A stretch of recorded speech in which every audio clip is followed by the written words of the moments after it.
मेरे ख्याल से यही था ना, पी एक्स प्लस साइन था या कॉस था?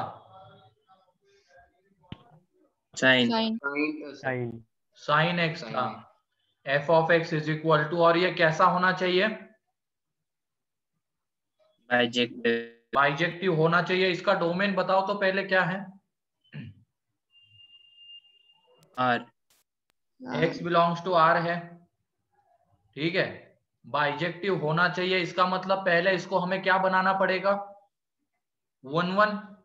और 1 1 अगर है, 1 1 बनाना है तो इसका डिफरेंशिएशन, क्योंकि दो अलग अलग नेचर के फंक्शन का सम है, देख लो, इधर ये पॉलिनोमियल इधर ट्रिग्नोमेट्रिक, तो इनका डिफरेंशिएशन आइदर क्या दिखाएंगे हम? पॉजिटिव दिखाएंगे या निगेटिव, सारे एक्स के लिए, है कि नहीं? तो ये देख लो एफ डैश एक्स वो आ जाएगा यहाँ पे p plus cos x, p plus cos x. तो ये आइदर ग्रेटर देन और इक्वल टू 0 होना चाहिए या लेस देन और इक्वल टू 0 होना चाहिए, ठीक है। तो यहाँ पे p plus cos x should be greater than और equal to 0 for all x, सारे एक्स के लिए ग्रेटर देन 0 होना चाहिए, या तो सारे एक्स के लिए ये लेस देन और इक्वल टू 0 होना चाहिए। क्लियर है? ये जब आएगा तो पूरा का पूरा ग्राफ कैसा आने वाला है? इंक्रीजिंग। एंड ग्राफ अगर इंक्रीजिंग आएगा तो हॉरिजॉन्टल लाइन उसको एक ही जगह पे कट करेगी। या तो अगर ये हो रहा है पूरा का पूरा ग्राफ डिक्रीजिंग, तब भी हॉरिजॉन्टल लाइन एक जगह पे कट करेगी। तो इन दोनों से हम इसको 1 1 बना सकते हैं। तो ये देख लो यहाँ पे अब p ग्रेटर देन और equal to minus cos x for x belongs to r and p less than or equal to minus cos x for x belongs to r। And मेरे ख्याल से ये कंसेप्ट हमने देखा है, अगर सारे x के लिए ये p इससे बड़ा होना चाहिए तो p को हमें क्या करना पड़ेगा बताओ? किससे बड़ा लेना पड़ेगा? एंड वैल्यू, हाँ, वो टर्मिनल वैल्यू से, एक्सट्रीम वैल्यू, इसके मैक्सिमम वैल्यू से बड़ा लेना पड़ेगा। हमसे बड़ा। p should be greater than or equal to maximum value of this। अब चाहे तुम कुछ भी एक्सपुट करो यहाँ पे, अगर हमने p को इसके मैक्सिमम वैल्यू से बड़ा ले लिया तो ये इनइक्वालिटी हमेशा सेटिस्फाई रहेगी, है कि नहीं? p को अगर हमने इसके मैक्सिमम वैल्यू से बड़ा ले लिया, अब कोई भी एक्सपुट करो तुम, ये इनइक्वालिटी हमेशा सेटिस्फाई होने वाली है। देयरफॉर p ग्रेट, इसकी मैक्सिमम वैल्यू कितनी आती है? 1। तो p ग्रेटर देन और इक्वल टू 1। और यहाँ पे सारे x के लिए p इससे छोटा होना चाहिए, तो p को हमें इसके मिनिमम वैल्यू से छोटा लेना पड़ेगा। मिनिमम वैल्यू, ये मेरे ख्याल से ये कंसेप्ट हो चुका है ना अपना? हाँ सर, यस सर। तो इसके मिनिमम वैल्यू से छोटा ले लेंगे तो इसकी मिनिमम वैल्यू कितनी आती है? -1। तो अगर हमने p को इसके मिनिमम वैल्यू से छोटा ले लिया, अब कोई भी x तुम यहाँ पे पुट करो, ये इनइक्वालिटी हमेशा सेटिस्फाइड रहेगी। देयरफॉर p बिलोंग्स टू जो आएगा, देयरफॉर p बिलोंग्स टू रहेगा either -∞ to -1 union 1 to infinity. p इसके बीच में आएगा तो ये फंक्शन कैसा होने वाला है? 1 1 आने वाला है, ठीक। और ये देख लो p अगर इसके बीच में ले लिया, f ऑफ x क्या है? तो ये तो वैसे भी सारी रियल वैल्यूज लेगा इस x की वजह से, है कि नहीं? कोई भी वैल्यू पुट करो तुम p में, p की वैल्यू इनमें से जो आ रही है ना, -∞ to -1 एंड 1 to इंफिनिटी में जो भी वैल्यू आ रही है वो तुम यहाँ पे पुट करके देख लेना p की। इसकी जो रेंज आएगी वो -∞ to इंफिनिटी आएगी। देख सकते हो 1 ले लो p की value, x plus sine x, ये x प्लस साइन एक्स कैसा फंक्शन है? इंक्रीजिंग। तो इसकी रेंज क्या आएगी? f of -∞ to f of infinity. तो हो जाएगा r आ जाएगी इसकी रेंज। देयरफॉर इसकी जो रेंज आती है f of x, y belongs to यहाँ पे क्या आ जाएगा? r आ जाएगा। देयरफॉर यहाँ से ये क्या बन जाएगा? 1 1। एंड वो ऑन टू तो वैसे भी होगा, चाहे हम इनमें से कुछ भी p ले ले इसकी जगह पे, इसकी रेंज हमेशा माइनस इन्फिनिटी टू इन्फिनिटी आने वाली, ऑन टू तो है। Therefore bijective for p belongs to minus infinity to -1 union 1 to infinity. ये क्लियर है क्या, बताओ? अच्छा क्वेश्चन है ये, बताओ क्लियर है? सर वो पिछले का वो आपने p इक्वल टू -1 और 1 लिया ना, वो वापस हाँ। एक बार समझा दो ना।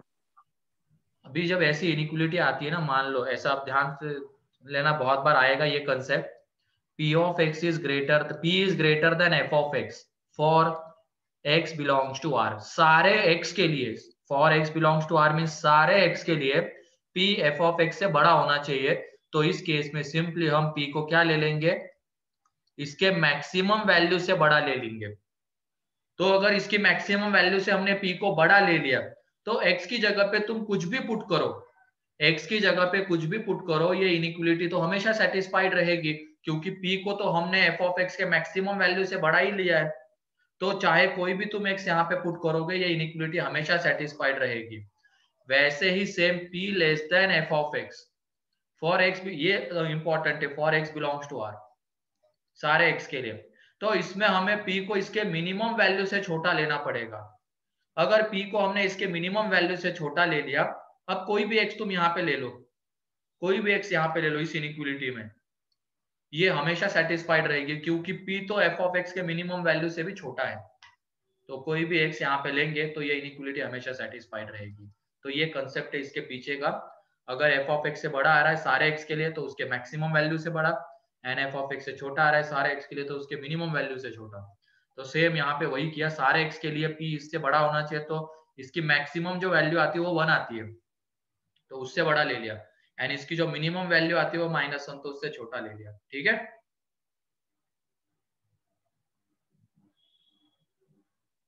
हाँ सर समझ।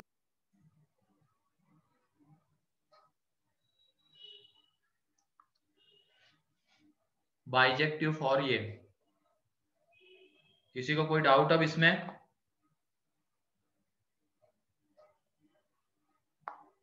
और कुछ नहीं दिया था क्या homework?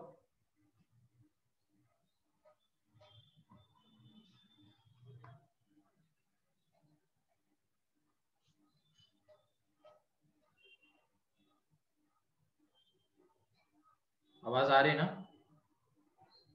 Yes sir. Yes sir. और कुछ था क्या?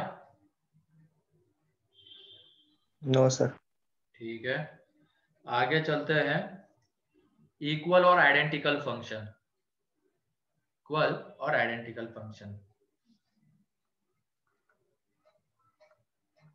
इक्वल और आइडेंटिकल फंक्शन।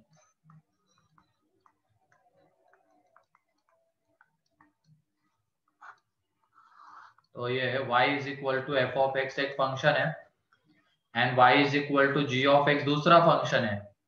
इन दोनों में अगर इफ दोनों का डोमेन सेम है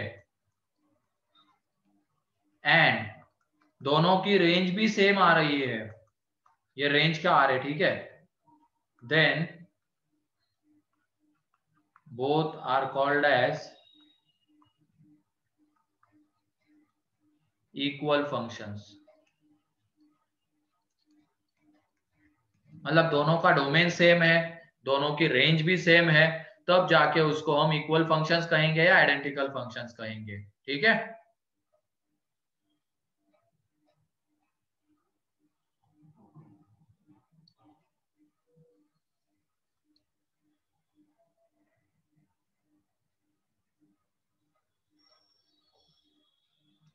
चलो एक एग्जांपल ले लेते हैं, उससे क्लियर हो जाएगी ये सारी चीजें। ये लिख लिया सर 2 मिनट। Yes sir. दोनों का डोमेन सेम, दोनों की रेंज सेम, तब जाके वो इक्वल फंक्शंस या आइडेंटिकल फंक्शंस।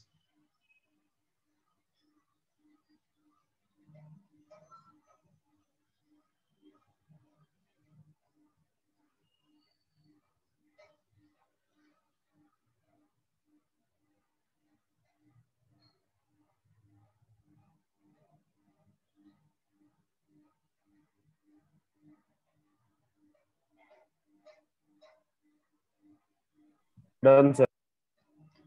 चलो ठीक है, नेक्स्ट अब क्वेश्चन लिख रहे हैं। पहला फंक्शन है ln x स्क्वेयर एंड दूसरा फंक्शन है 2ln x। तो पहले तो दोनों का डोमेन निकाल लेते हैं, और ध्यान रखना डोमेन प्रॉपर्टी लगाने से पहले निकालना होता है। मतलब जो गिवन फंक्शन होता है ना, उसी से डायरेक्टली डोमेन निकालेंगे एंड फिर उसके बाद वो रेंज निकालने के लिए प्रॉपर्टी वगैरह जो भी होगी उसकी हेल्प लेंगे। लेकिन डोमेन के लिए जो फंक्शन है उसको एज इट इज कंसिडर करना है। तो पहला जो फंक्शन है f of x is equal to है ln x स्क्वेयर एंड दूसरा फंक्शन है 2 इंटू ln x। डायरेक्टली मत बोल देना लॉग वाली प्रॉपर्टी से 2 को नीचे ले आएंगे तो इक्वल दिख रहा है, ऐसा नहीं। पहले डोमेन निकालना, इसका डोमेन इसी का निकालेंगे। तो इसमें देख लो ये एक्स स्क्वेयर ग्रेटर देन 0 होना चाहिए। तो एक्स स्क्वेयर ग्रेटर देन 0, तो क्रिटिकल पॉइंट 0 है, इधर प्लस, तो x बिलोंग, और इसको इंक्लूड नहीं करना था, x belongs to r except 0, ये इसका डोमेन है। एंड इसका डोमेन निकालेंगे तो x ग्रेटर देन 0 होना चाहिए। तो यहाँ पे डोमेन ऑफ f आ रहा है r except 0 and domain of g आ रहा है,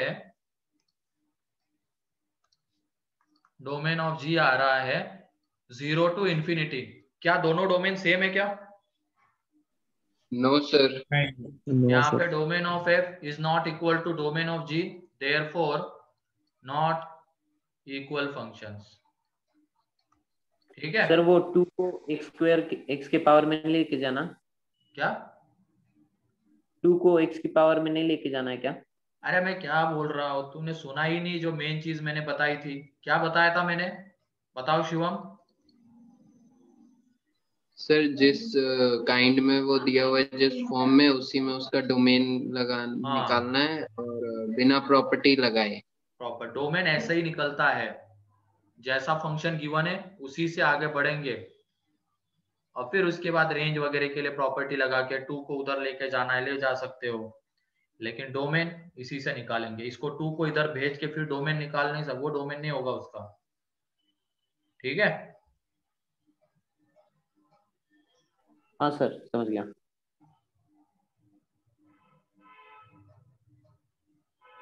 सुना करो चीजें जो बताता हूँ।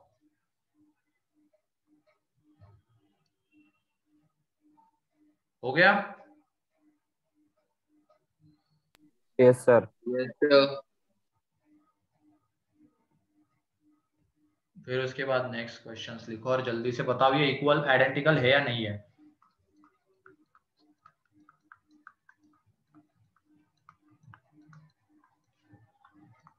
ये एक फंक्शन है,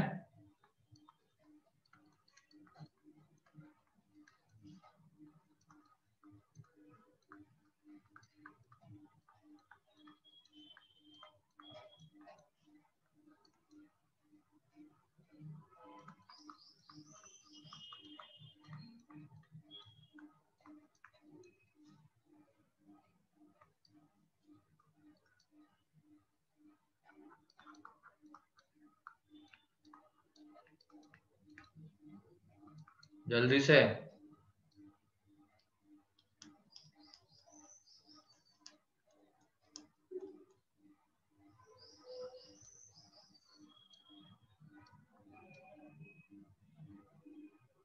फर्स्ट वाला not equal. Not equal not equal. सही है।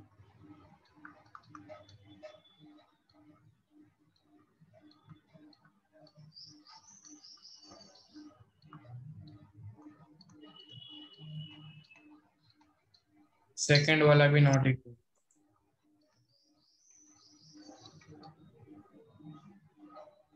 थर्ड वाला इक्वल। थर्ड वाला इक्वल। फोर्थ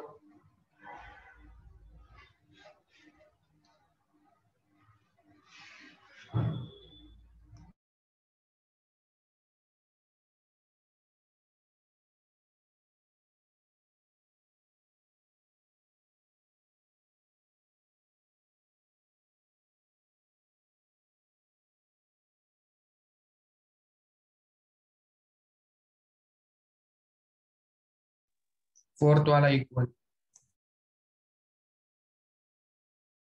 सही है। उसके बाद वाला बताओ।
चलो देख लो यहाँ पे। अब पहले में हम डोमेन निकाल लेंगे। तो f of x is equal to l n x plus 1 ln x plus 2। इसका डोमेन कैसे निकालेंगे बताओ, बताओ चेतना।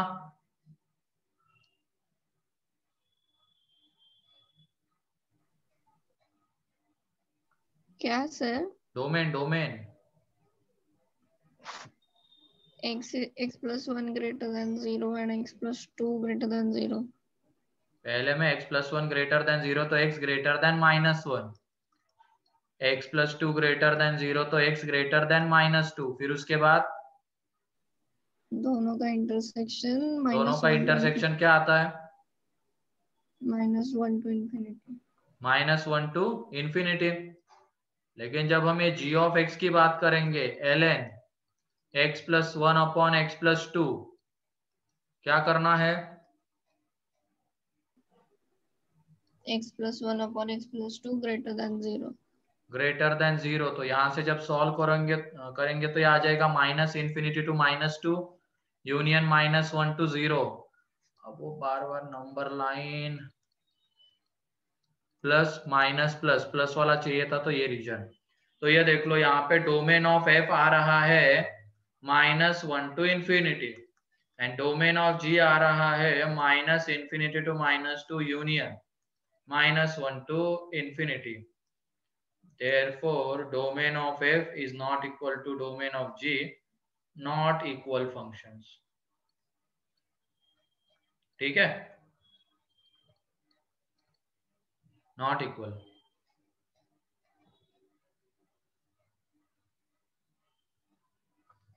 ठीक,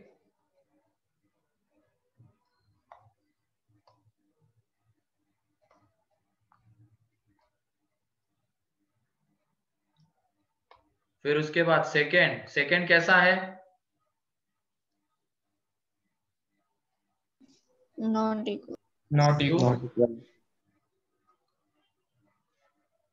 क्यों नॉट इक्वल? डोमेन किसका डोमेन? और sec square और tan square। यहाँ पे एफ ऑफ एक्स में sec square x minus tan square x ये है। भले ये 1 आता होगा, लेकिन इसका डोमेन देखो, यहाँ पे डोमेन क्या आ जाएगा? आर एक्सेप्ट क्या करना पड़ेगा? 2n plus 1 pi by 2। Odd multiple of π/2 and g of x 1 आ रहा है, तो डोमेन ऑफ g कितना रहेगा? r। तो domain of f is not equal to domain of g, therefore not equal या not identical.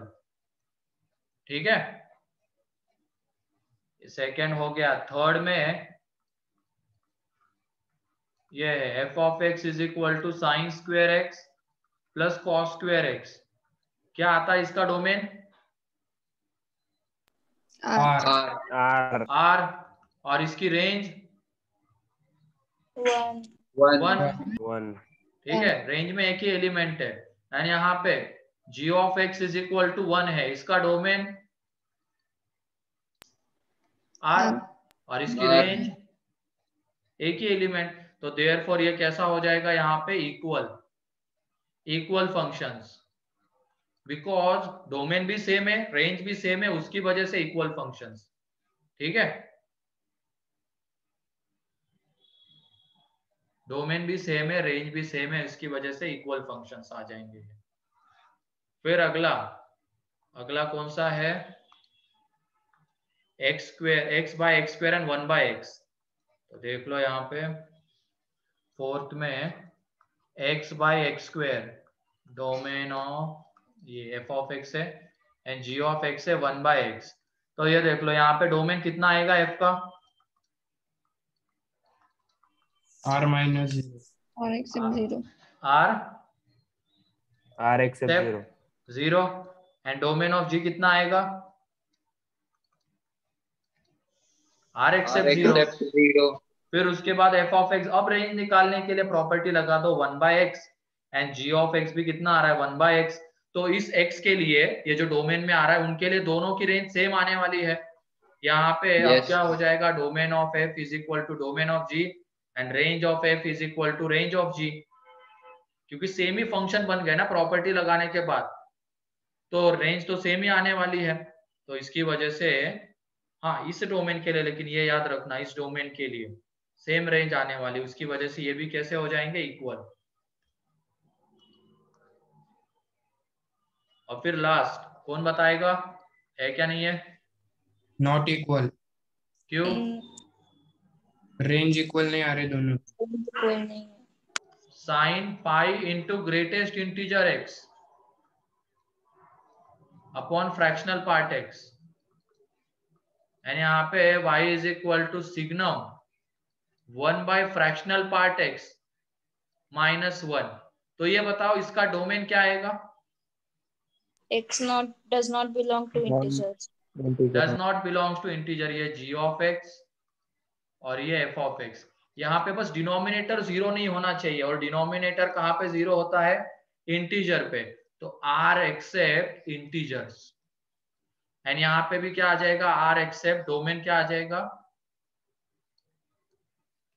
r accept integers, ठीक है ये आ जाएगा। अब ये देख लो ऊपर में ये पाई का मल्टीपल है ना, ये एक इंटीजर है, ये एक इंटीजर है, तो ये साइन पाई का मल्टीपल कितना होगा, 0 साइन के अंदर अगर पाई का मल्टीपल जा रहा है तो उसकी वैल्यू क्या आएगी, 0 जी तो f of x is equal to क्या हो जाएगा 0। एंड यहाँ पे भी देख लो g ऑफ x, ये अगर 0 नहीं हो सकता है तो कैसा होगा, पॉजिटिव। एंड सिग्नम के अंदर अगर पॉजिटिव क्वांटिटी जाती है तो सिग्नम वैल्यू क्या देगा, Plus 1 1, और ये 1 माइनस 1 ये भी 0 ही आ गया, देयरफॉर रेंज भी सेम आ रही है। तो ये कैसे हो जाएंगे यहाँ पे इक्वल फंक्शंस, क्लियर है। हाँ सर। रेंज वाला पार्ट वापस बता दो ना। यहाँ पे ये पाई का मल्टीपल आता है बेटा, ये इंटीजर वैल्यू देगा हमेशा, ये वाली चीज यहाँ पे लिख लेना, ये फ्रैक्शनल पार्ट है, ये ग्रेड GIF है और नीचे वाला FPF है। तो ये देख लो ये पाई का मल्टीपल है साइन के अंदर, ये एक इंटीजर है, एंड साइन के अंदर जब हम पाई का मल्टीपल भेजते हैं तो उसकी वैल्यू 0 आती है, पाई 2 पाई 3 पाई ऐसे तो आने वाले एंगल अंदर में, वो तो 0 रह जाएगा। और सिग्नम के अंदर में ये पॉजिटिव क्वांटिटी है तो सिग्नम वैल्यू देगा 1 माइनस 1 0, ठीक है। हाँ सर।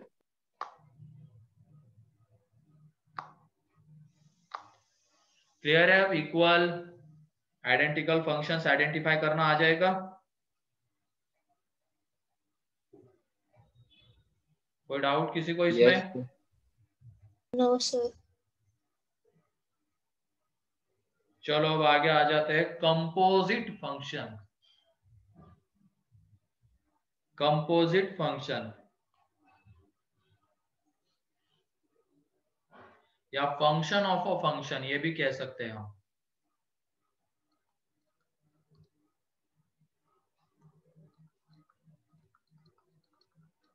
कंपोजिट फंक्शन या फंक्शन ऑफ अ फंक्शन, मतलब फंक्शन के अंदर फंक्शन आ रहा होगा एक, फंक्शन ऑफ अ फंक्शन।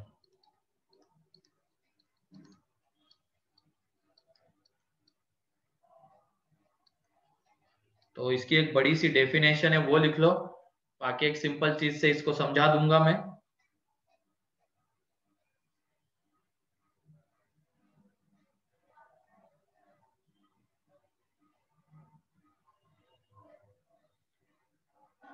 लिखो कंपोजिट फंक्शन, लेट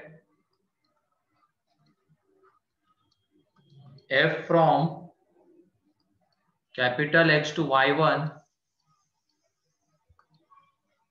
ये यहां से यहां तक डिफाइन है फंक्शन। y1 यहाँ पे उसका क्या होगा? कोडोमेन। कोडोमेन, हाँ कोडोमेन होगा। फिर उसके बाद and G is defined from y2 to z, y2 to z,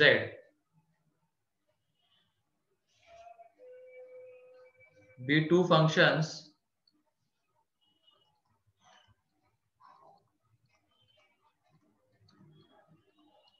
and capital D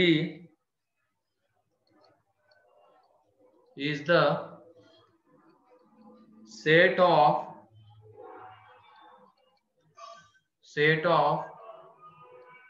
values of x,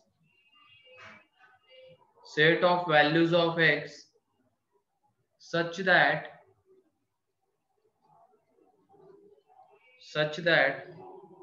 if x belongs to capital X, then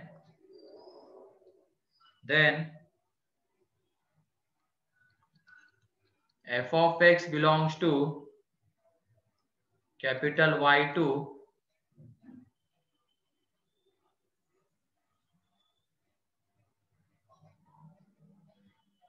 two functions, and D is set of values of x such that if x belongs to capital X, then f of x belongs to capital Y2, then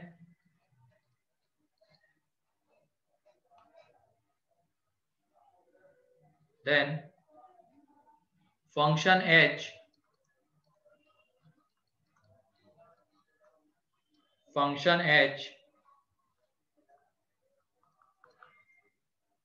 defined on D by h of x is equal to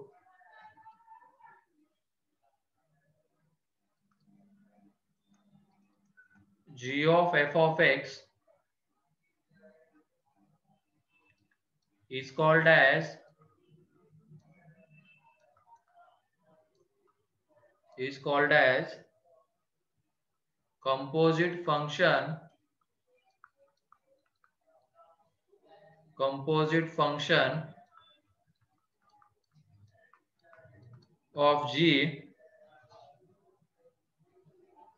composite function of G,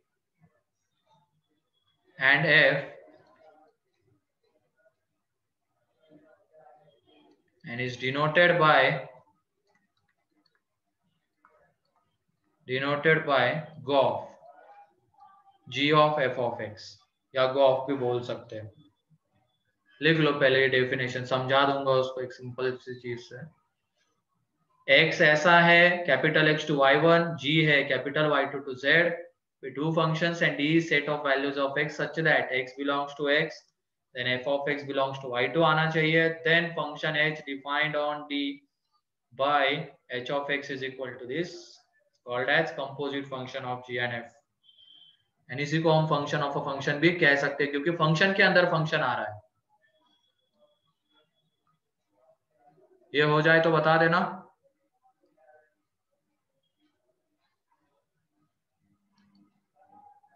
last में क्या लिखा हुआ है? जी F,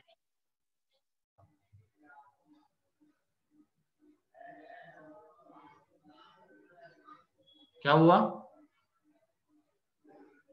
sir? वो सबसे last वाला word क्या लिखा हुआ है? आवाज नहीं आ रही है तुम्हारी। सर लास्ट वाला वर्ड क्या लिखा हुआ है? लास्ट वर्ड GOF, ओ छोटा लिखना बीच में।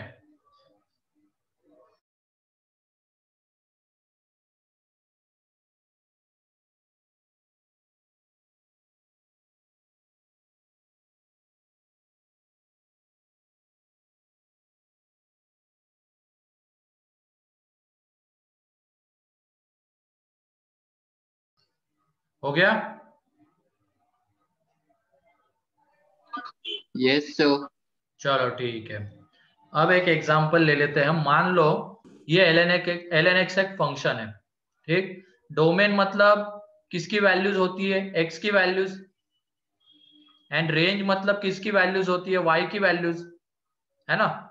डोमेन मतलब x की वैल्यूज एंड रेंज मतलब y की वैल्यूज होती है। मान लो अब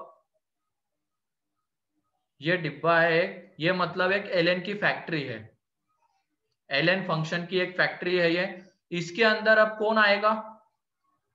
x आएगा। इस तरीके से इसको समझना, इसके अंदर x आएगा और ये फैक्ट्री से निकल के हमें क्या दे देगा? y दे देगा। ln y means ln x दे देगा, है ना। और ये ध्यान रखना यहाँ पे ln अपने अंदर क्या निगेटिव x को आने देगा कि अपने फैक्ट्री में? नहीं। क्योंकि निगेटिव वैल्यू उसके डोमेन के क्या है? बाहर है, बार डोमेन के बाहर है। यहाँ पे ln बस कौन सी x की वैल्यूज को अलाउ करेगा अपने अंदर आने के लिए? जो कि कैसी होगी?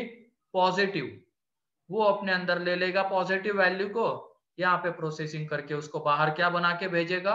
ln x। अगर यहाँ से निगेटिव वैल्यू आने की कोशिश कर रही है अंदर में, तो वो उसको अलाउ ही नहीं करेगा अंदर आना, ठीक, क्योंकि वो उसके डोमेन के बाहर की चीज है। तो सेम इसी तरीके से इसको हमें समझना है फंक्शन ऑफ अ फंक्शन से। अब यहाँ पे दो बार प्रोसेसिंग होगी, एक तो f की फैक्ट्री में और एक बार g की फैक्ट्री में। तो ये f है, ठीक है, और ये यहाँ पे g है। यहाँ पे f का डोमेन कितना गिवन है हमें क्वेश्चन में, मतलब वो जो लिखवाया है थ्योरी पार्ट? f का domain capital x and g का domain y2 domain of g है यहाँ पे y2, ठीक। अब ये देखो यहाँ पे पहले यहाँ से x निकलेगा f के फैक्ट्री में जाने के लिए, तो इस x को किस में बिलोंग करना पड़ेगा तब जाके f उसको एक्सेप्ट करेगा? x capital x। क्या वही लिखा हुआ है क्या यहाँ पे? लिखा हुआ है, ठीक है। तो x इसके अंदर जाएगा और यहां से प्रोसेसिंग होके क्या बाहर निकलेगा? f of x। अब ये बताओ g f ऑफ x को कब एक्सेप्ट करेगा?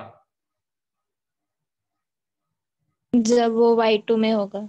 जब वो y2 में लाई कर रहा होगा तभी g उसको एक्सेप्ट करेगा, क्योंकि g का डोमेन क्या है? y2 है।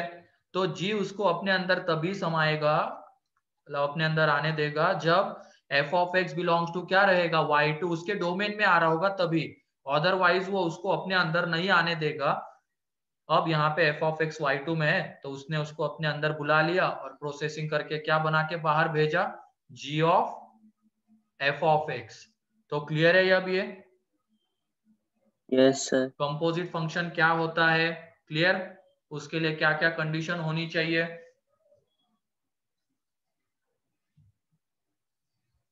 तो सिंपल सी चीज क्या होनी चाहिए सर अगर f से कंपोजिट जो फंक्शन? g में जा रहा है वो वाला एक बार और बता दीजिए।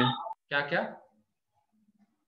सर f से प्रोसेसिंग होके जो g में जा रहा है वो वाला एक बार और बता ये दीजिए। देखो, अब ये x एक एलिमेंट आया, वो जाना चाहता है f के अंदर, तो f कब उसको अपने अंदर लेगा? जब वो कैपिटल x में लाई कर रहा होगा, अपने डोमेन में लाई कर रहा होगा, उसके डोमेन में, तब वो उसको अपने अंदर आने देगा। और f की फैक्ट्री किसके लिए जानी जाती है? f ऑफ x देने के लिए x को अंदर लेके, तो वो f ऑफ x बना के बाहर भेजेगा। अब इसको जाना है g के फैक्ट्री में, तो वो कब अलाउ करेगा g उसको? जब वो y2 में लाई कर रहा होगा, मतलब g के डोमेन में लाई कर रहा होगा। तो f ऑफ x को y2 में बिलोंग करना जरूरी है, अदरवाइज अगर ये y2 के बाहर होगा तो उसके अंदर जा ही नहीं पाएगा। तो क्या उस केस में कंपोजिट फंक्शन आ पाएगा क्या? नहीं सर। नहीं आ पाएगा। तो f ऑफ x को इसमें लाई करना जरूरी है, तब जाके ये इसके अंदर जाएगा। इसके अंदर जाएगा तो यहाँ से क्या बन के बाहर निकलेगा? ये। क्लियर है सर अब? क्लियर है? Yes sir.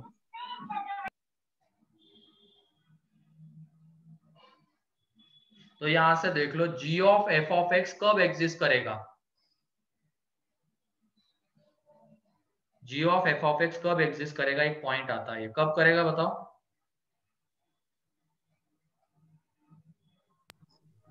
x capital x के डोमेन में होना चाहिए और f ऑफ x y2 में होना चाहिए। तो सिंपल सी चीज यहां से ये निकल के आती है, जो ये f ऑफ x y की क्या है, f की क्या है, रेंज है, f ऑफ x f की क्या है, रेंज है, और वो रेंज y2 में लाई करनी चाहिए। इसका मतलब g of f of x exist if range of f is subset of domain of g। क्या इससे सहमत हो तुम लोग? हाँ सर। है कि नहीं? क्योंकि फिर ये से बताओ f ना। y2 में बिलोंग करना चाहिए, इसका मतलब f की जो रेंज है वो g के डोमेन का सबसेट होनी चाहिए, तभी तो वो f ऑफ x y2 में लाई करेगा। तो सिंपल सा एक पॉइंट यहां से ये निकल के आता है कि g of f of x कब एग्जिस्ट करता है, इफ f की रेंज g के डोमेन का सबसेट होती है, मतलब अंदर वाले की रेंज बाहर वाले के डोमेन का सबसेट होनी चाहिए। तो ऐसे ही बताओ f of g of x कब एग्जिस्ट करेगा,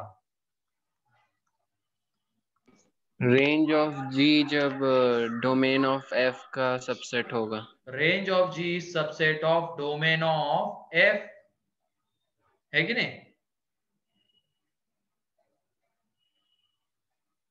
तो ये हो जाएगा, ये पहले दो पॉइंट है। फिर उसके बाद अब हम इसकी बात करते हैं, इस फैक्ट्री फिर से देखते हैं इस प्रोसेसिंग को। बाहर हमें क्या मिल रहा है लास्ट में, g of f of x, इसमें वेरिएबल क्या है,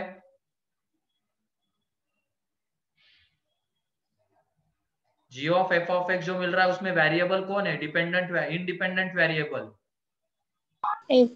x, तो यही उसका डोमेन कहलाता है।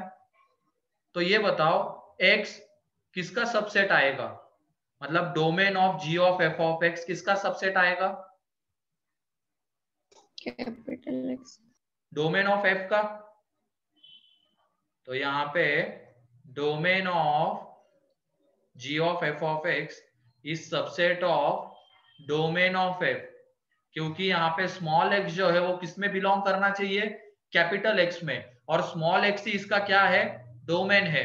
इसका मतलब domain of f of x is subset of domain of f, मतलब पूरे g of f of x का जो डोमेन है वो अंदर वाले फंक्शन के डोमेन का क्या होगा, सबसेट होगा। ये क्लियर है? सर वो f ऑफ x डोमेन होगा या x डोमेन होगा? x वेरिएबल होता है हमेशा, इंडिपेंडेंट वेरिएबल x है इसमें, तो यही डोमेन में आएगा x की वैल्यूज, तो वो x की वैल्यूज इस कैपिटल X का सबसेट आएगी। इसका मतलब domain of g of f of x is subset of domain of f। Clear? Sir लेकिन डोमेन पूछा है तो f ऑफ x लेंगे या y2 लेंगे? अरे डोमेन पूछा है तो क्या पूछा तुमने, समझा नहीं, एक बार बोलो। f ऑफ x y2 में बिलोंग करता है ना, हाँ, तो y2 लेंगे या f ऑफ x लेंगे?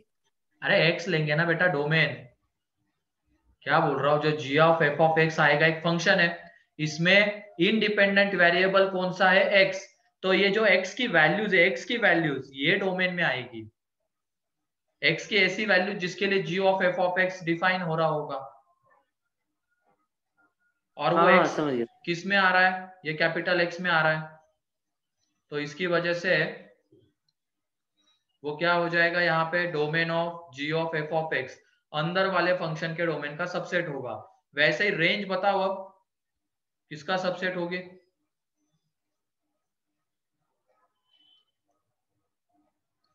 बाहर वाले रेंज का बाहर वाले फंक्शन का रेंज का सबसेट। ये 4 पॉइंट लिख लो तुम लोग। डोमेन जो होगा domain of g of f of x अंदर वाले के डोमेन का subset, and range of g of f of x बाहर वाले के रेंज का सबसेट।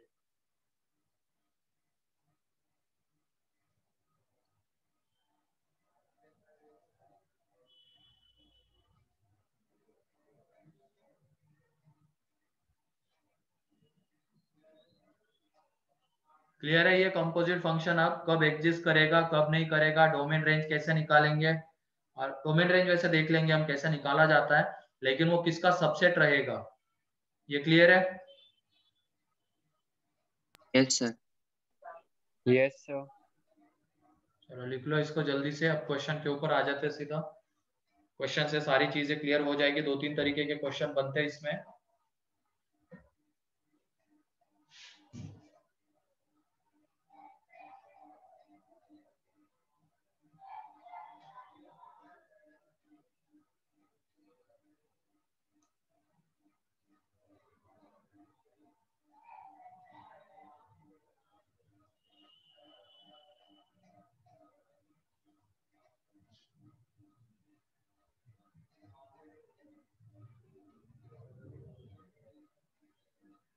हो गया? Yes sir. चलो सबसे पहले लिखो क्वेश्चन। f यहाँ पे है f of x under root x plus 3 and g of x है 1 प्लस एक्स स्क्वेयर। तो सबसे पहले तो हमें निकालना है find weather g of f of x and f of g of x exist or not. Find whether f of g of x and g of f of x exist or not. ठीक है, तो सबसे पहले देखो हम इसका domain range निकाल लेते हैं। तो पहले f of x फंक्शन, इसका डोमेन रेंज निकालेंगे। तो इसका डोमेन क्या आता है बताओ? -3 to infinity. -3 to infinity। और इसकी रेंज क्या आएगी? 0 to infinity. 0 to infinity।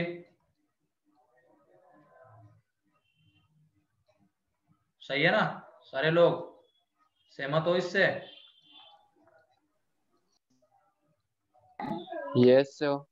ये आ जाएगा। तो ये देख लो, अब f को हम कैसे लिखेंगे, चलो पहले g का भी निकाल लेते, फिर उसके बाद देखते हैं। 1 प्लस एक्स स्क्वेयर, इसका domain R.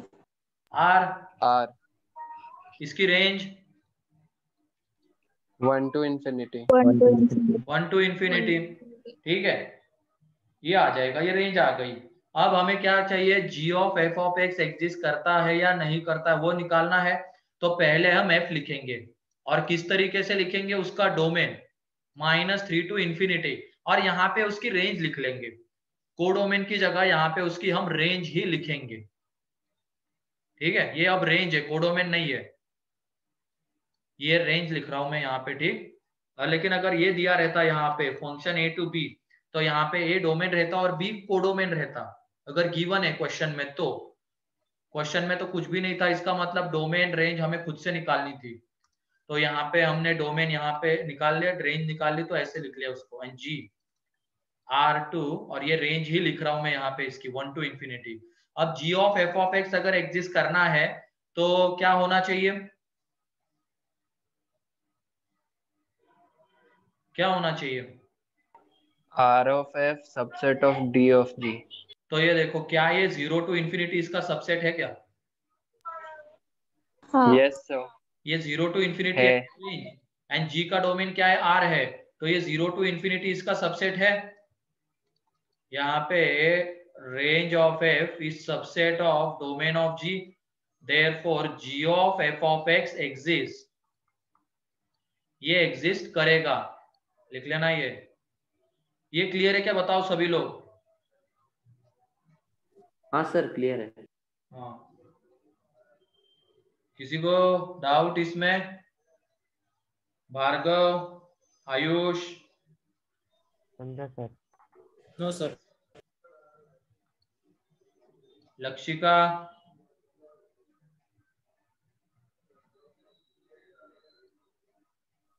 Yes sir. Doubt है इसमें? नो सर, क्लियर है। क्लियर है। क्या होना चाहिए g of f of x exist करने के लिए?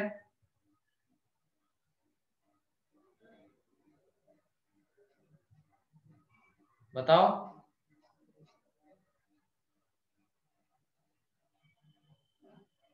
लक्षिका,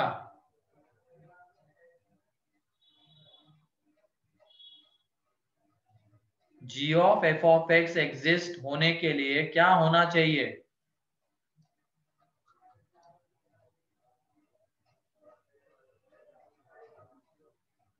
अरे बोलो।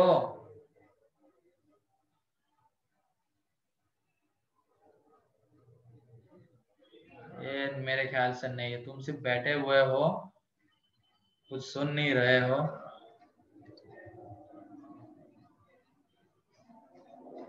चलो कोई और बताओ, कौन बताएगा यहाँ पे? नयन बताओ।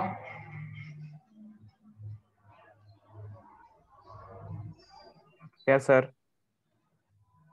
रहने दो बेटा, तुम लोगों से कुछ नहीं होने वाला है।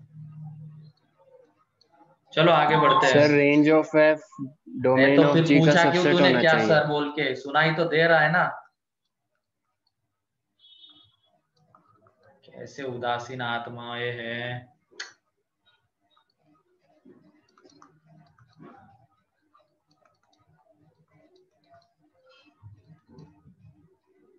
ये यहाँ पे जी,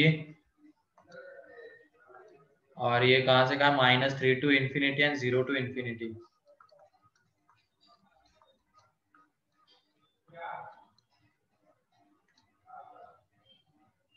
ठीक है, यहाँ पे देख लो अब g की रेंज, अगर f of g of x की बात करनी है, f of g of x की, तो जो g की रेंज है f के डोमेन का सबसेट होनी चाहिए। तो ये देख लो 1 टू इंफिनिटी, क्या इसका सबसेट आता है क्या?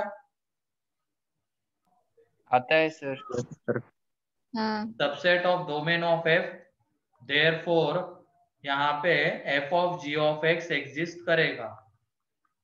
ये एक क्वेश्चन बनता है इसके ऊपर, क्या ये एग्जिस्ट करता है या नहीं करता है। तो सभी को क्लियर है क्या होना चाहिए एग्जिस्ट करने के लिए? Yes sir. अब आगे बढ़ते हैं। एग्जिस्ट कर रहा है, उसके बाद उसकी रेंज एंड डोमेन कैसे निकालेंगे? तो नेक्स्ट क्वेश्चन लिखो इसके लिए।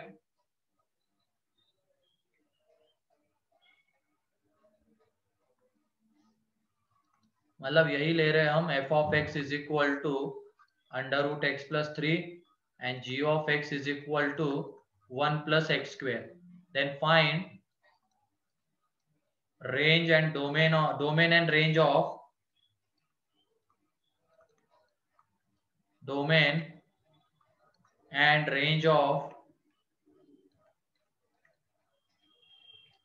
and find domain and range of g of f of x and f of g of x.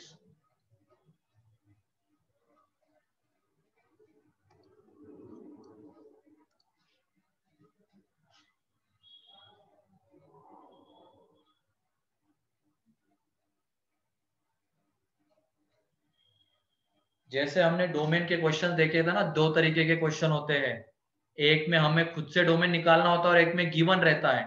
तो इसमें भी सेम उसी तरीके के क्वेश्चन से। अभी हम कौन से देख रहे हैं? जिसमें हमें डोमेन रेंज खुद से निकालनी पड़ रही है इंडिविजुअल फंक्शन की, और उसके बाद हम अब इसकी निकालेंगे g of f of x and f of g of x की।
Domain -3 to infinity. चलो देखो यहाँ पे एक में करके दिखा दे। तो पहला g of f of x, इसकी हम बात करेंगे। तो एग्जिस्ट तो कर रहा है, हमें पता है। तो हम सीधा सीधा अब क्या करेंगे, g में x की जगह पे क्या पुट कर देंगे, f ऑफ x, क्योंकि यही होता है g of f of x। g में x की जगह पे f ऑफ x आ जाता है। तो ये देख लो यहाँ पे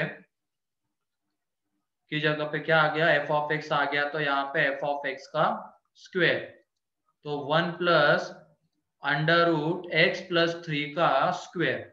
अब ध्यान रखना, स्क्वायर करने से पहले ही अब इसका हम डोमेन निकाल लेंगे।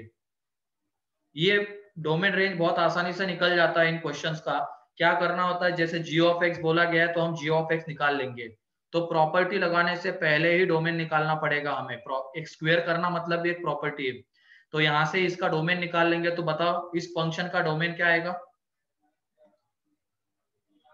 -3 to -3 to infinity। -3 to infinity आएगा इसका डोमेन, क्योंकि तभी तो अंडर रूट डिफाइन होगा। तो इसका जो डोमेन आएगा यहाँ से g of f of x का जो डोमेन आएगा वो -3 to infinity। अब डोमेन एक बार हमें मिल गया, अब स्क्वायर कर देंगे। रेंज के लिए तो स्क्वायर कर देंगे। तो ये देख लो रेंज, अब g of f of x square कर दिया, ये 1 प्लस 3 प्लस x। तो ये देख लो x प्लस 4 आ जाएगा। x कहां से कहां वेरी कर रहा है, -3 to x वेरी कर रहा है -3 टू इंफिनिटी। तो x प्लस 4 कहां से कहां वेरी करेगा, 1 to infinity। 1 to infinity. Therefore range of g of f of x ये क्या आ रही है, 1 टू इंफिनिटी। और डोमेन क्या आ रहा है, -3 टू इंफिनिटी। क्लियर है ये? Yes sir। चलो डोमेन रेंज निकल जाता है बहुत इजीली। सिंपली क्या करना है, यहाँ पे g में x की जगह पे हमने f पुट कर दिया, f ऑफ x, क्योंकि हमें g ऑफ x चाहिए, g of f of x। And उसके बाद प्रॉपर्टी लगाने से पहले उसका डोमेन निकाल लेंगे, तो वही g of f of x का डोमेन रहेगा। एंड उसके बाद जो x आया है डोमेन का, उसी के लिए हम इसकी रेंज देख लेंगे प्रॉपर्टी लगा के। पहले सिंप्लीफाई कर लेंगे थोड़ा, उसके बाद। अमोघ क्लियर है? हाँ सर। तो ऐसे f of g of x का बताओ जल्दी से।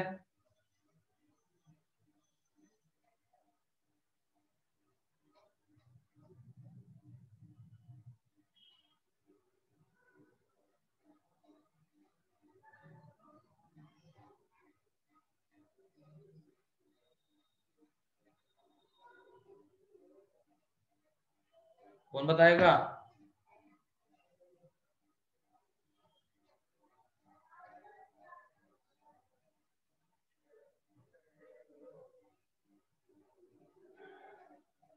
सर डोमेन होगा R। हाँ,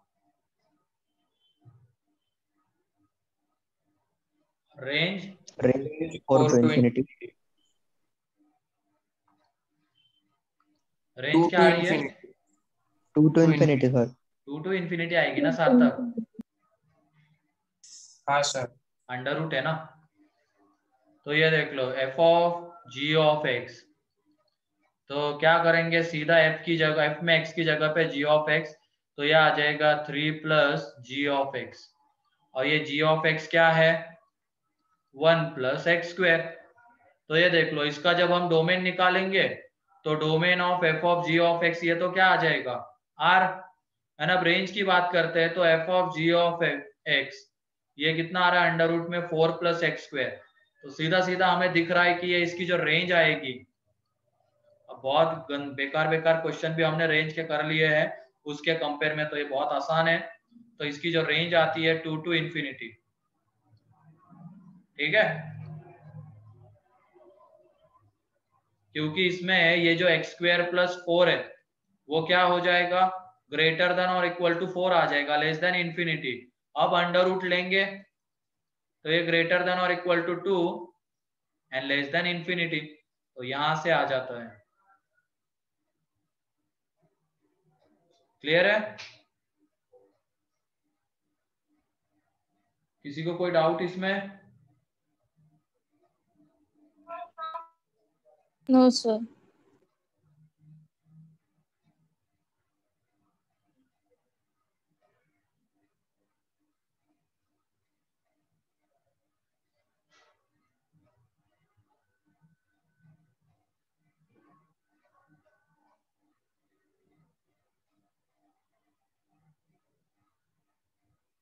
नेक्स्ट क्वेश्चन लिखो।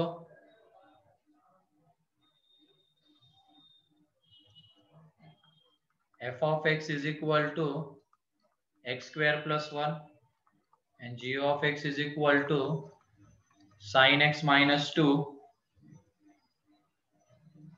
तो हमें यहाँ पे बताना है whether f of g of x exist or not,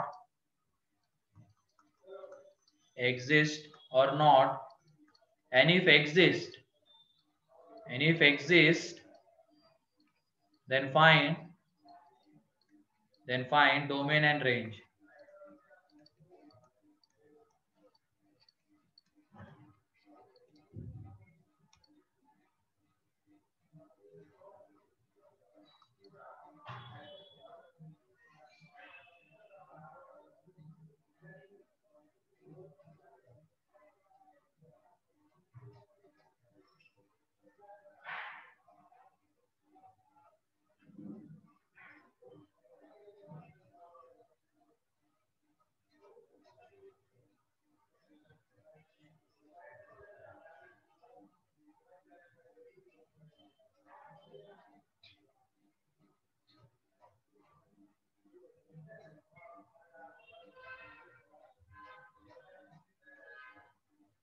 जल्दी से बताओ।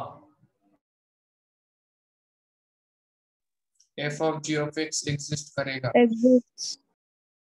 एग्जिस्ट। हाँ सही है। बस ये 2-3 लोग ही एक्टिव रहते हैं, बाकी तो पता नहीं क्या ही कर रहे हैं, बैठे हुए हैं बस लिख रहे, समझ में तो कुछ आ नहीं रहा है कि नहीं लक्षिका? सुन भी रहे हो कि नहीं पता नहीं, जो सामने दिख रहा है बस वही लिख रहे होंगे।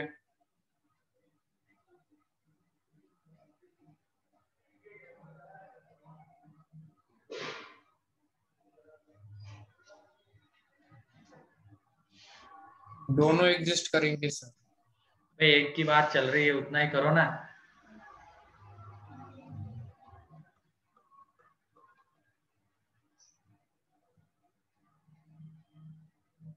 Domain is R. Domain X belongs to R. R। Range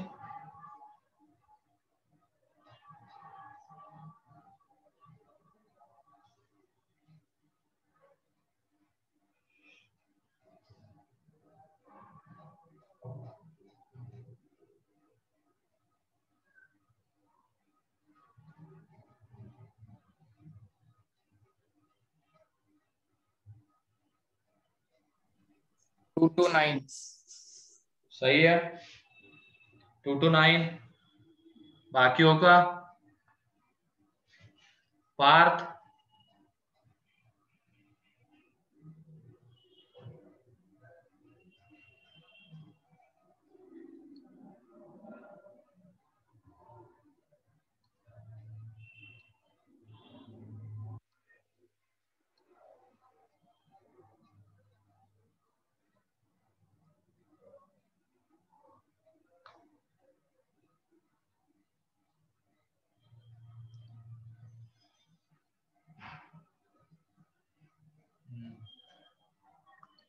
चलो देखो लिखते 2 जाओ to बस। 10. 2 to 10 है, हाँ 2 to 10 है सार्थक, 2 to 10 है। यहाँ पे पहले तो f का डोमेन r, अच्छा g of f of x है ना, पहले g का डोमेन, g का डोमेन क्या आता है? g का डोमेन r। g की range -3 to -1।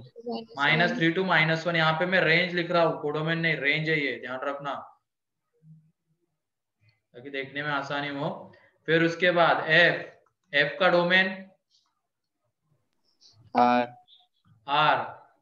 Range 1 to infinity. 1 to infinity.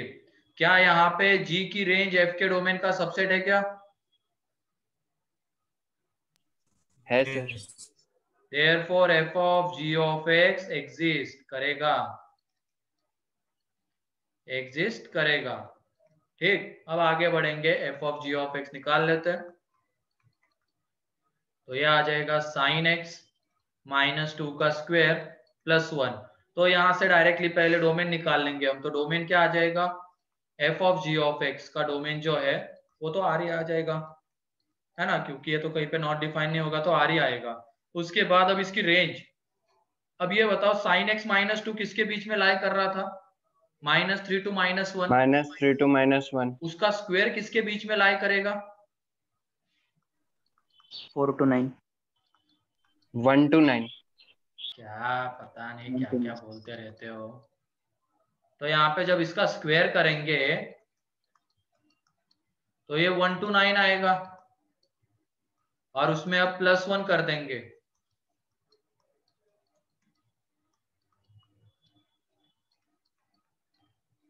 तो यहां से जो भी रेंज आएगी इसकी वो 2 to 10.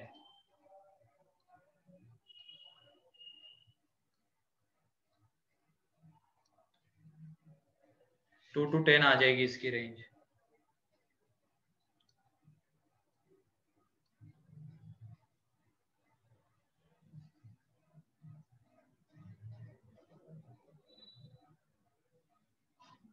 क्लियर है?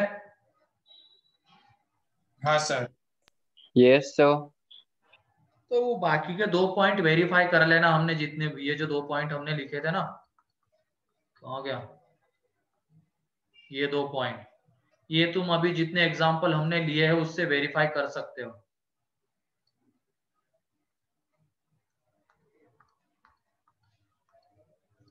इस एग्जांपल में देख लो, f की रेंज क्या आ रही है?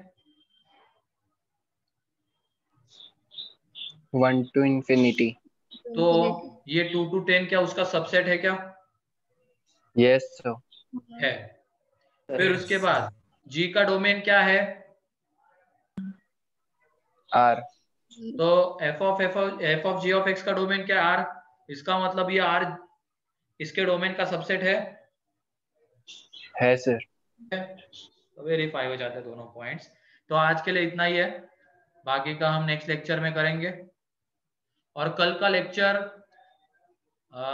चांसेस कम है कि होगा, वैसे मैं कल सुबह ग्रुप पे डाल दूंगा. होने वाला होगा तो मैं ले लूंगा, चांसेस तो लेकिन कम है उसके, क्योंकि एक मीटिंग है. ठीक है, तो कुछ ना कुछ तो ये तुम होमवर्क कर लेना, इसका मॉड्यूल सॉल्व कर लेना. और डीपीपी का ये मिला है क्या तुम्हें set? Yes sir. Yes sir. DPP मिली है ना 12th की? Yes sir. हाँ सर.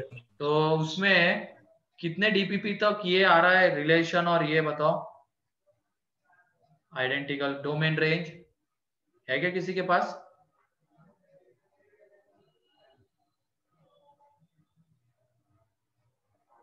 डोमेन रेंज कहां तक है?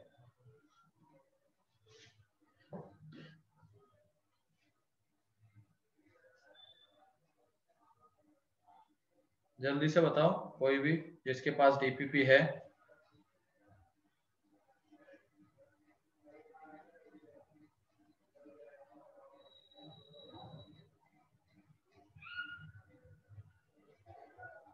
है क्या किसी के पास?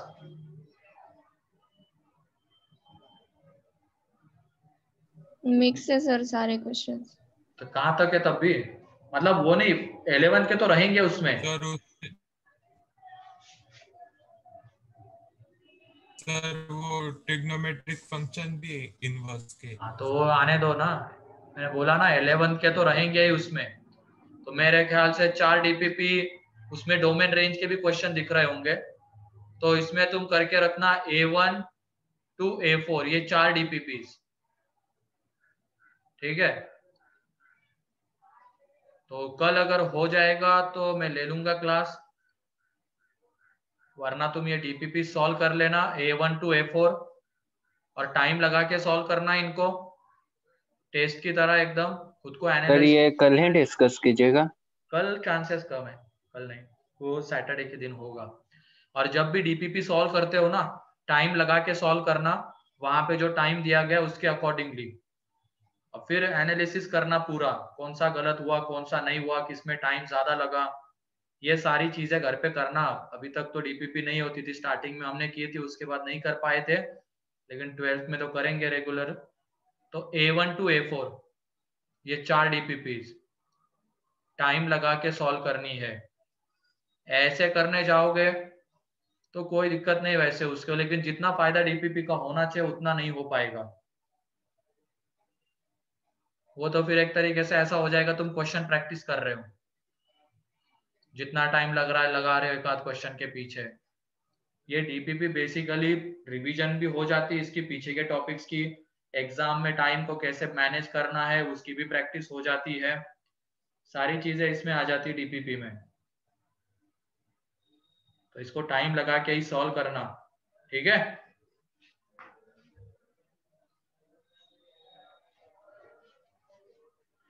क्लियर है? Yes sir. ज्यादा फायदा मिलेगा इसकी वजह से मैं बोल रहा हूँ। वरना अगर मान लो किसी को टाइम ज्यादा लग रहा है इनिशियली, तो टाइम का दिक्कत मत लो, पहले डीपीपी सॉल्व करने के ऊपर फोकस करो, पहले सारे कंसेप्ट ये कर लो, फिर उसके बाद टाइम का देखेंगे। लेकिन मान लो जिनको लगता है कि हम आता है हमें उससे उस टॉपिक की चीजें हम कर सकते हैं, तो फिर वो टाइम लगा के सॉल्व करेंगे। चलो ठीक है, आज के इसमें किसी को कोई डाउट?